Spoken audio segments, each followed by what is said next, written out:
নিজামুদ্দিন স্মৃতি ফাউন্ডেশনের উদ্যোগে জুনিয়র বৃত্তি পরীক্ষা 2025 পুরস্কার বিতরণী অনুষ্ঠান।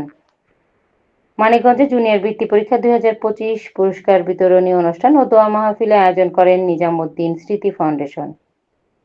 পবিত্র কোরআন তেলাওয়াত ও দোয়ার মাধ্যমে অনুষ্ঠানটির কার্যক্রম শুরু করা হয়।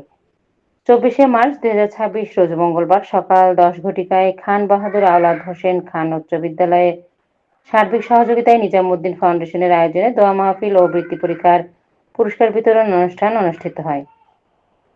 অনুষ্ঠানের সার্বিক দায়িত্বে ও শুভেচ্ছা দিতে ছিলেন মোহাম্মদ গোলাম ফারুক, চেয়ারম্যান নিজামুদ্দিন স্মৃতি ফাউন্ডেশন, এবং মোহাম্মদ রাতুল হাসান শান্ত, সাধারণ সম্পাদক নিজামুদ্দিন স্মৃতি ফাউন্ডেশন।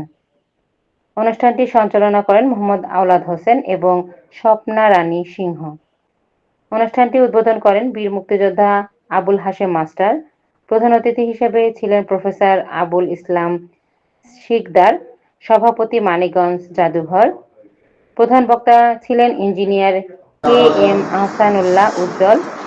সভাপতিত্ব করেন মোহাম্মদ মজিদ মোল্লা প্রধান। শিক্ষক খান বাহাদুর আওলাদ হোসেন খান উচ্চ বিদ্যালয়। 15 সদস্য বিশিষ্ট অনুষ্ঠানটির পৃষ্ঠপোষকতায় আছেন বীর মুক্তিযোদ্ধা মোহাম্মদ আব্দুল আজিজ, সভাপতি বীর মুক্তিযোদ্ধা আব্দুল হালিম মাস্টার, বীর মুক্তিযোদ্ধা মোহাম্মদ আবুল হাসেম মাস্টার সহ আরও অনেকে। 20 সদস্য বিশিষ্ট অতিথি হিসেবে উপস্থিত ছিলেন এম আতোয়ার হোসেন, সভাপতি, বাংলাদেশ শিক্ষক সমিতি মানিকগঞ্জ জেলা শাখার সাধারণ সম্পাদক মোহাম্মদ আব্দুল রাজ্জাক সহ আরও অনেকে। তাছাড়া চরমুক্ত কৃষ্ণপুর নিজামুদ্দিন স্মৃতি ফাউন্ডেশন 35 সদস্য বিশিষ্ট অতিথি অনুষ্ঠানে উপস্থিত ছিলেন।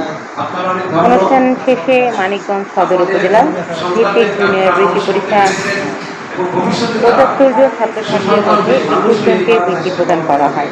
অনুষ্ঠান শেষে উপস্থিত ছাত্রছাত্রীদেরকে দুপুরে স্মৃতি ফাউন্ডেশনের পক্ষ থেকে আপ্যায়নের ব্যবস্থা করা হয়।